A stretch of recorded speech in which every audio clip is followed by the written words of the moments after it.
മുരിങ്ങയുടെ ഇല നമ്മുടെ വീട്ടിലും പറമ്പിലൊക്കെ സ്ഥിരമായി കാണുന്നുണ്ടാവില്ലേ.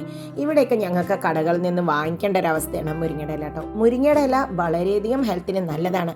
ഏത് പ്രായത്തിലുള്ളവർക്കും വെയിറ്റ് ലോസിന് വേണ്ടിയിട്ടുള്ള ഡയറ്റുള്ളവർക്കും ആർക്കും കഴിക്കാൻ പറ്റിയ ഒരു ഐറ്റമാണ് മുരിങ്ങയുടെ ഇല. അങ്ങനെയുള്ള മുരിങ്ങയുടെ ഇല കൊണ്ടുള്ള ഒരു അടിപൊളി ഉപ്പേരിയാണ് ഇന്നത്തെ റെസിപ്പി. ഉപ്പേരി എന്നോ തോരനെന്നോ മെഴുക്ക് വരട്ടിയെന്നോ എന്ത് വേണമെങ്കിലും വിളിക്കാം. നല്ല ടേസ്റ്റി ആയിട്ടുള്ള ഹെൽത്തി ആയിട്ടുള്ള ഈ തോരൻ എങ്ങനെയാണ് ഉണ്ടാക്കേണ്ടതെന്ന് നോക്കാം. അതിനു മുമ്പ് welcome to Prabha's veggie world. എൻ്റെ ചാനൽ ആദ്യം കാണുകയാണെങ്കിൽ ഒന്ന് സബ്സ്ക്രൈബ് ചെയ്ത് സപ്പോർട്ട് ചെയ്യണേ. അപ്പോൾ ഇനി നമുക്ക് എങ്ങനെയാണ് മുരിങ്ങയുടെ ഉപ്പേരി ഉണ്ടാക്കേണ്ടതെന്ന് നോക്കാം. ഒരു ചീനച്ചട്ടി എടുത്തിട്ട് ചീനച്ചട്ടിയിലേക്ക് കുറച്ച് ഓയിൽ, വെളിച്ചെണ്ണയിലാണ് എല്ലാം കുക്ക് ചെയ്യുന്നത് കേട്ടോ. ഓയിൽ ഒഴിച്ച് അതിലേക്ക് കടുക് ഇട്ട് കൊടുക്കാം. കടുക് നന്നായി ഒന്ന് പൊട്ടണം. എപ്പോഴും കടുക് പൊട്ടിയതിന് ശേഷമേ അടുത്ത സാധനം ഇടാൻ പാടുള്ളൂ കേട്ടോ. ഇനി അതിലേക്ക് കുറച്ച് നമ്മുടെ ഉഴുന്ന് പരിപ്പാണ് ഇട്ട് കൊടുക്കുന്നത്. ഒരു 2 ടേബിൾ സ്പൂൺ ഉഴുന്ന് പരിപ്പ് ഇട്ട് കൊടുത്തിട്ടുണ്ട്. കുറച്ച് കറിവേപ്പിൻ്റെ ഇലയും 2-3 ചുവന്ന മുളക് കേട്ടോ. ഇതിൽ മുളക് പൊടി ഇടില്ല, അതുകൊണ്ട് തന്നെ ആവശ്യത്തിന് മുളക് ഇട്ട് കൊടുക്കണം. പച്ചമുളകും സാധാരണ ഇടാറില്ല.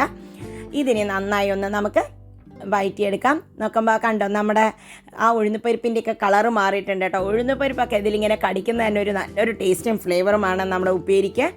ഇതൊന്നായി വരുമ്പോൾ നമുക്ക് ഇതിലേക്ക് കുറച്ച് ഒരു 1/2 കപ്പ് ഞാൻ ചെറിയ ഉള്ളിയാണ് ഇട്ടിട്ട് കൊടുക്കുന്നത്. ചെറിയ ഉള്ളിയാണ് പൊതുവെ ഉപ്പേരികൾക്കൊക്കെ ടേസ്റ്റ് കൊടുക്കുക അല്ലേ. മുരിങ്ങയുടെ ഉപ്പേരിക്ക് പ്രത്യേകിച്ചും ചെറിയ ഉള്ളി ഉപയോഗിക്കുമ്പോഴാണ് ടേസ്റ്റ് കൂടുതൽ.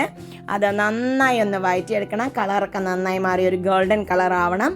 മുരിങ്ങയുടെ ഇല പിന്നെ വേവിക്കാൻ ഒരുപാട് ടൈം എടുക്കുകയില്ല. അതുകൊണ്ട് തന്നെ ഇത് നന്നായി വഴറ്റി ഒരുപാട് കുഴഞ്ഞു പോവുകയുമില്ല. ഒരു 1/4 ടീസ്പൂൺ മഞ്ഞൾപ്പൊടിയും കൂടി ഇട്ട് കൊടുക്കാം. നമുക്ക് മുളക് പൊടി ഇട്ട് കൊടുത്തു കഴിഞ്ഞാൽ മുരിങ്ങയുടെ ഇലയുടെ കളർ മാറും കേട്ടോ. അതുകൊണ്ട് തന്നെ മുളക് പൊടി ഇടാറില്ല. ഇനി അതിലേക്ക് ഞാൻ കഴുകി വെച്ചിട്ടുള്ള മുരിങ്ങയുടെ ഇല ഇട്ട് കൊടുക്കേണ്ട. ഇവിടെയുള്ള മുരിങ്ങയുടെ ഇലയിലൊക്കെ പൊടി ഉണ്ടാകും, അതുകൊണ്ട് ഞാൻ കഴുകി എടുത്തിട്ടുണ്ട്, നാട്ടിലത്തെ പോലെയല്ല.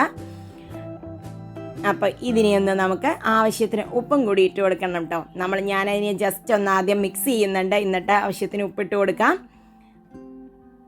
മുരിങ്ങയുടെ ഇല മുളക് വറുത്ത പുളിയുടെ കൂടെ നല്ലൊരു കോമ്പിനേഷൻ ആട്ടോ മുരിങ്ങയുടെ ഇല ഉപ്പേരി. അതിലേക്ക് ആവശ്യത്തിന് ഉപ്പും കൂടി ഇട്ട് കൊടുത്തിട്ടുണ്ട്. ഇനി ഇതിനെ ഒന്ന് നമുക്ക് നന്നായി മിക്സ് ചെയ്ത് കൊടുത്ത് ഒരു 5 മിനിറ്റോളം അടച്ച് വെക്കാം. ലോ ഫ്ലെയിമിലാണ് കുക്ക് ചെയ്യുന്നത്.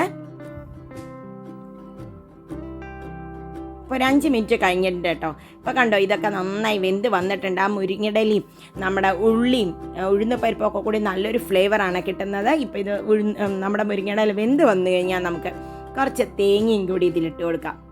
അപ്പോൾ തേങ്ങ എടുത്തിട്ടുണ്ട്. തേങ്ങ ചേർക്കുക, നല്ല ഫ്രഷ് തേങ്ങയും കൂടി ആകുമ്പോഴേക്കും നല്ലൊരു ടേസ്റ്റ് ആട്ടോ. ഇതിന് വേറൊരു ഇൻഗ്രീഡിയൻറ്റും കൂടി ഇതിൽ ചേർക്കാനുണ്ട്. അപ്പോഴേ മുരിങ്ങയുടെ ഇല ഉപ്പേരി കംപ്ലീറ്റ് ആവുള്ളൂ. അപ്പോൾ ഇതാ തേങ്ങയും കൂടി ഇട്ട് നമുക്കിതൊന്ന് ഓഫ് ചെയ്യാം. മിക്സ് ചെയ്തതിന് ശേഷം ഇനി ഇതിലേക്കുള്ള ഒരു സ്പെഷ്യൽ ഇൻഗ്രീഡിയൻറ്റും കൂടി നമുക്ക് ചേർക്കാം. ഇനി കുറച്ച് പുഴുങ്ങലരി എടുത്ത് നമുക്കൊന്ന് വറുത്തെടുക്കണം കേട്ടോ. ഇത്രയും പുഴുങ്ങലരിയുടെ വറുത്തത് അതിലിടില്ല. ഇതിവിടെ കുട്ടികൾ വെറുതെ എടുത്ത് തിന്നും ഈ അരി വറുത്തത്. അതുകൊണ്ട് കുറച്ച് കൂടുതൽ ഇട്ടു എന്ന് മാത്രം. ഒരു പിടി ഇട്ടാൽ മതി കേട്ടോ. അതുമാത്രമല്ല ഈ മുരിങ്ങയുടെ ഉപ്പേരിയിൽ നമ്മളിത് ഈ അവസാനത്തെ ഇൻഗ്രീഡിയൻറ്റ് നമ്മുടെ അരിയൊക്കെ വറുത്ത് വന്നിട്ടുണ്ട്. ഈ അരി വറുത്തതിനെ നമ്മൾ അവസാനം മാത്രമേ ഇടാൻ പറ്റുള്ളൂ. അതായത് വിളമ്പുന്നതിന് ജസ്റ്റ് മുമ്പ് മാത്രമേ ഇടാൻ പറ്റുള്ളൂ. അപ്പോഴേ ആ ക്രഞ്ചി ആയിട്ട് കടിക്കാനുള്ളൊരു ടേസ്റ്റ് നമുക്ക് കിട്ടുകയുള്ളൂ. അങ്ങനെ നമ്മുടെ മുരിങ്ങയുടെ ഉപ്പേരിയും സൂപ്പറായി റെഡി ആയിട്ടുണ്ട്. അപ്പോൾ നിങ്ങൾക്ക് 3 തരത്തിലുള്ള റെസിപ്പിയും നിങ്ങൾക്ക് ഇഷ്ടപ്പെട്ടു എന്ന് ഞാൻ വിചാരിക്കുന്നു. മുളക് വറുത്ത പുളിയുടെ കൂടെ നല്ലൊരു കോമ്പിനേഷൻ ആട്ടോ മുരിങ്ങയുടെ ഉപ്പേരി. എല്ലാവരും ഉണ്ടാക്കി നോക്കൂ. ഇഷ്ടപ്പെട്ടാൽ ഷെയർ ചെയ്യൂ. Thank you. ബൈ.